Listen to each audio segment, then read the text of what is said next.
Mythes et complots avec Christian Page.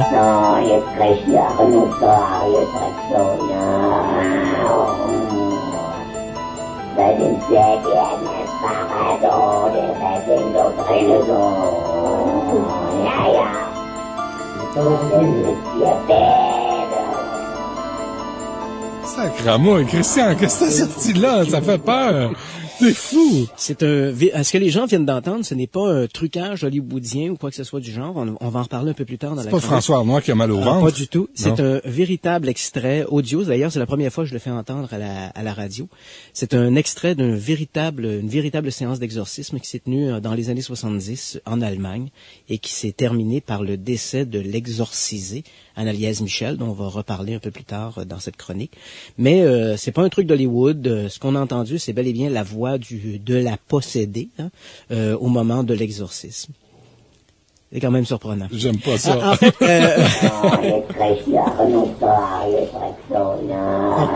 OK. Ça, c'est en Allemagne. C'est en quelle année? En fait, l'exorcisme d'Anneliese Michel s'est étiré entre la fin de 1975 et le milieu de 1976. C'est un exorcisme ça a duré qui a un duré an? pratiquement 11 mois. Ah ouais. Ça a été très, très long. Mais là, ça veut pas C'était dire que c'est très la voix dramatique. du diable. C'est juste Non, elle qui est... Exact. qui On va souffre. on va en revenir OK. là-dessus.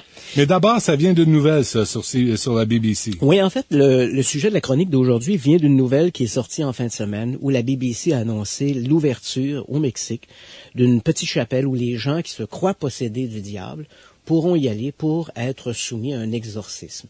Entendons-nous, exorcisme, on va reparler de ça, quelle est la Ouais. position de l'Église par rapport à ça, mais c'est vrai que déjà, dans le diocèse de Mexico City, là, on avait à peu près 10 demandes d'exorcisme par mois, et donc on s'est dit peut-être qu'il y a Par place mois? par mois. Ça peut paraître beaucoup, parce que dans au Mexique ou en Amérique du Sud, par exemple, on est beaucoup plus ouvert à la question de l'exorcisme que dans les grandes sociétés industrielles. Mais qu'est-ce qu'on entend, Christian, par exorcisme? Voilà. Parlons-en. Bon, l'exorcisme, c'est la possession diabolique, c'est de chasser les démons. En fait, c'est un phénomène qui est propre à en fait, la possession elle-même, on la retrouve dans à peu près 75% des religions et des minorités religieuses. Par exemple, dans le vaudou, durant une séance, les gens sont possédés par un esprit qu'on appelle le loa. Ils se laissent chevaucher par un loa. On a un exemple d'une forme de possession. C'est pas la possession diabolique, mais c'est la possession d'un esprit. Le corps est possédé par un esprit. Dans la religion catholique, le phénomène de la possession diabolique et de l'exorcisme en lui-même existe depuis le début du christianisme. On se rappelle cette séquence qui est rapportée dans les évangiles où un homme s'approche du Christ, il est troublé et Jésus, voyant que l'homme est possédé du démon, lui dit « Qui es-tu » et l'homme de répondre, évidemment par la voix du diable, « Nous sommes légion ». Ah, c'est de là, ça vient. Donc, ils sont, et Marc rapporte dans l'Évangile, l'homme était possédé par de très nombreux démons, d'où Légion. Il y a un film, Légion, qui Ouais, est d'ailleurs, il y a un sorti, film qui est pas fort, là. D'ailleurs, bon, ça l'ajoute à l'actualité Oui, de notre chronique d'aujourd'hui. Mais à partir de ce moment-là, donc, le phénomène, dans la Bible, Jésus va donner à ses apôtres le pouvoir de libérer les autres du diable. Bon, parce que la plus grande conspiration de tous les temps, quelle est-elle? Selon l'Église catholique, c'est ces magouilles diaboliques dans l'ombre qui vont conduire l'homme à sa chute et qui va annoncer Armageddon, le combat final. Donc ça, c'est la plus grande conspiration. Mais disons que officiellement, l'Église est beaucoup plus prudente par rapport à l'exorcisme. En fait, la fin de l'humanité, c'est la plus grande conspiration. C'est ça que tu dis. Effectivement. Selon l'Église, au-delà de ça, il n'y a pas grand-chose. Il n'y a pas grand-chose. Donc, dans l'ombre, les forces des ténèbres vont s'activer, travaillent pour provoquer la chute de l'homme jusqu'au moment où Travaille fort. le divin devra intervenir et il y aura un combat final entre les forces du bien et du mal, Armageddon. OK. Maintenant, revenons-en à notre exorcisme. Pour ce qui est de l'Église catholique, l'exorcisme a toujours existé. Il a surtout connu son essor à partir du Moyen Âge. D'ailleurs, le rituel de l'exorcisme qu'on utilise aujourd'hui date de 1614. Donc, on n'est plus le Moyen Âge, c'est la Renaissance, mais bon, on peut dire que c'est pas tout à fait à date.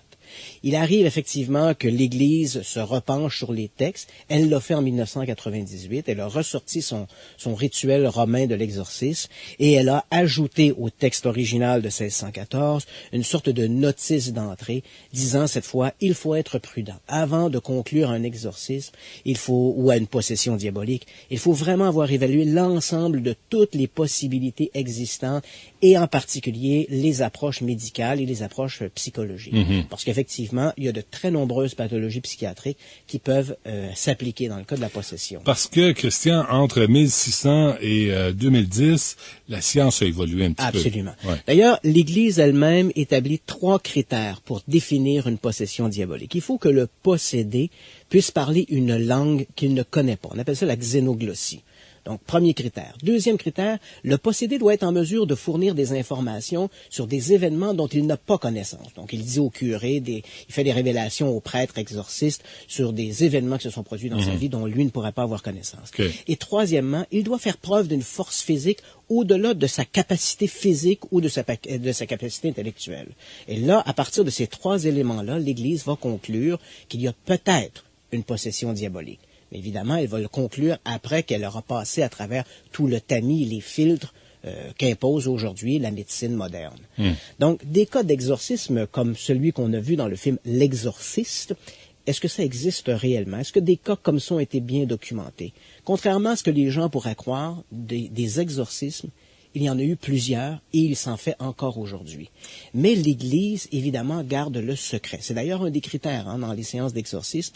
Lorsque l'on choisit un prêtre exorciste, on le choisit bien sûr pour sa piété, on le choisit également pour sa discrétion, parce qu'il devra garder le secret sur ce qui va se faire. Et là, Christian, tu parles d'exorcisme au 21e siècle. Au 21e siècle. Mais c'est dans des coins reculés de la jungle. Absolument pas. On a des cas comme ça qui se font chaque année, tant aux États-Unis, au Canada, en Europe, en France, en Allemagne. Des cas comme ceux-là se font uniquement, par exemple, il y a quelques années, il y a 3 ou 4 ans, un proche du diocèse de Lyon, en France, me racontait que eux reçoivent près de 2000 demandes d'exorcisme par année. Évidemment, ils ne donnent pas suite à toutes ces demandes-là, mais on voit que encore, les gens continuent de croire qu'ils peuvent être possédés par le démon et ils sont troublés et cherchent une réponse du côté de l'Église.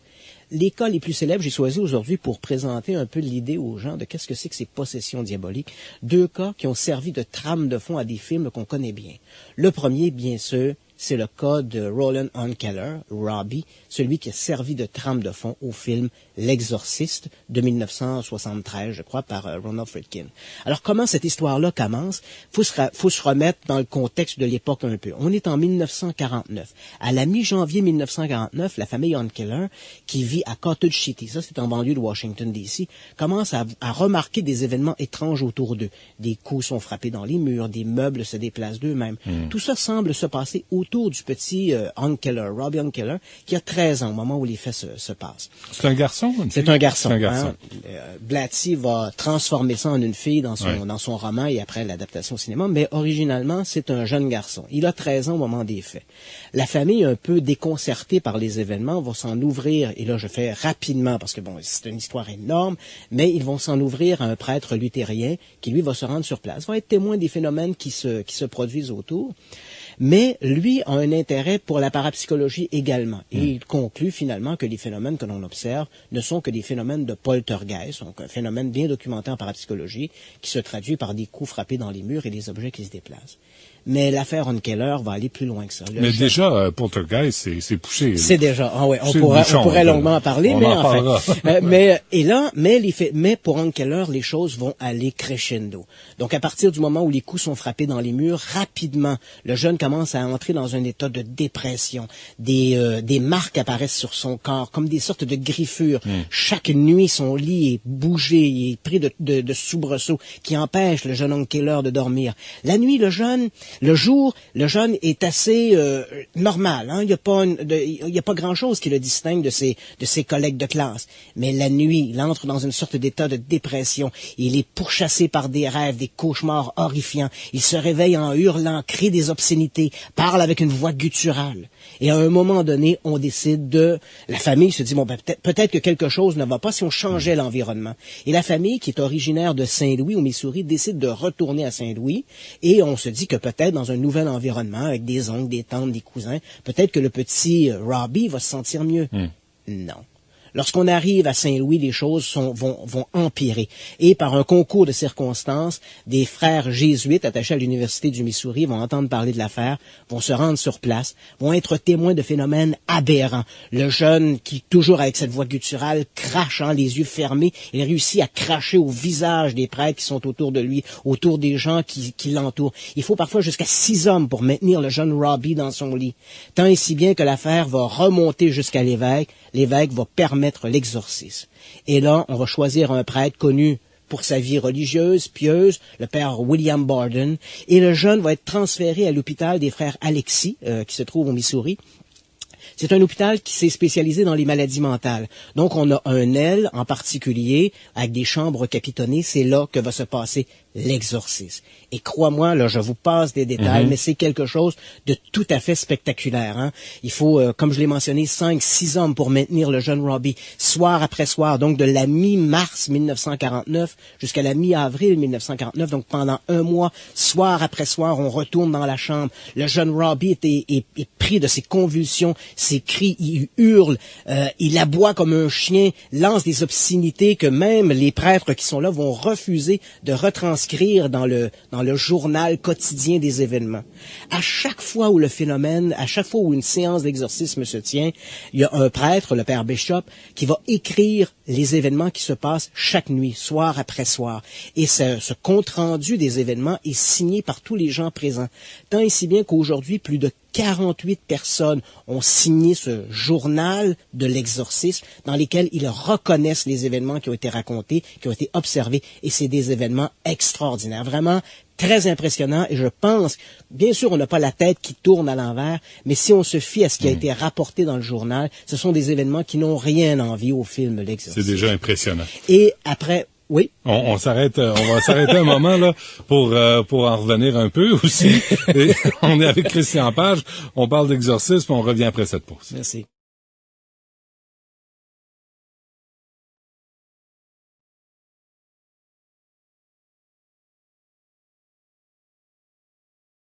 Mythes et complots avec Christian Page.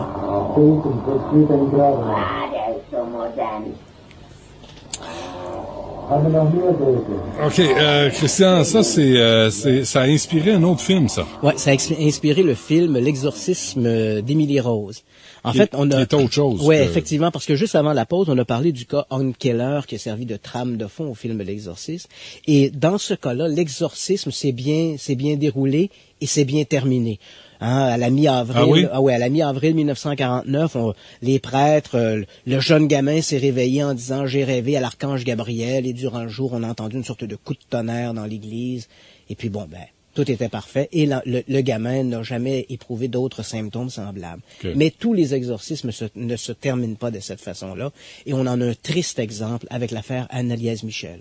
Donc Anneliese Michel, on est à Klingenburg. C'est une petite ville industrielle en Allemagne, en Bavière, qui est à peu près à 70 kilomètres au sud-ouest de Francfort. Et c'est ce qu'on a entendu. Et ce qu'on a entendu. Donc la jeune Anneliese Michel naît en 1952, en septembre 52. C'est une famille de 4 fillettes, mais une des fillettes va mourir en bas âge. Donc, Anneliese, se trouve au milieu. Elle a une sœur aînée et une sœur cadette. C'est un enfant qui a des problèmes. C'est une enfant qui a des problèmes de santé assez graves. Toute son enfance, sa petite enfance, elle est marquée par des problèmes, son absentéisme à l'école. En 1968, au moment où elle entre dans l'âge de l'adolescence, elle a soudainement des périodes d'absence. On consulte un médecin qui, lui, malgré que les électroencéphalogrammes soient normaux, conclut qu'elle doit souffrir d'épilepsie. Il va lui donner comme médicament des anticonvulsants. Donc, elle a ces médicaments-là. Et progressivement, Faut dire que d'abord, la famille d'Anneliese Michel est une famille excessivement religieuse. Sa mère, on dit, sa mère est très religieuse. Elle est plus que très religieuse. Sa mère est une véritable grenouille de bénitier, hein, une bigote. Et c'est dans ce contexte-là que Anneliese va grandir et évoluer à l'ombre de toutes ces bondieuseries qui sont dans la maison. Et puis, lorsqu'elle arrive à l'âge adulte, elle va commencer à avoir des symptômes assez graves. Là, elle a des périodes où elle entre dans des sortes de transes. Elle voit des visages grimaçant, elle hurle, elle a des convulsions, autour d'elle, des objets bougent d'eux-mêmes. Elle va réciter des prières. Elle a des périodes où elle retrouve une sorte d'équilibre, durant lesquelles elle se lance dans des prières excessives, mais c'est de courte durée. Elle retombe dans des sortes de transes.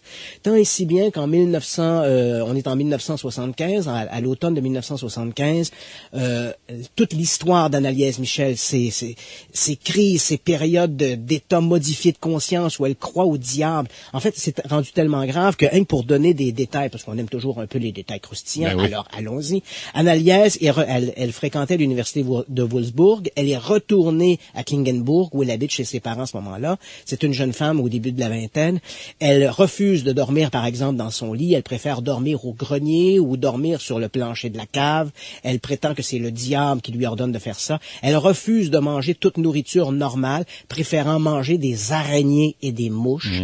Elle perd du poids. Elle a les jambes arquées, très dures, comme si les muscles étaient devenus rigides.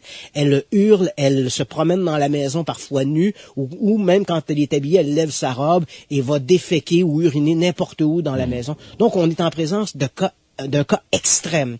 Et à l'automne de 1975, le diocèse de Klingenburg, l'évêque Joseph Stangl, va permettre un exorcisme. Alors c'est un père, Arnold Ranz, qui est chargé de faire l'exorcisme. L'exorcisme va se dérouler de septembre 1975 jusqu'au 30 juin 1976.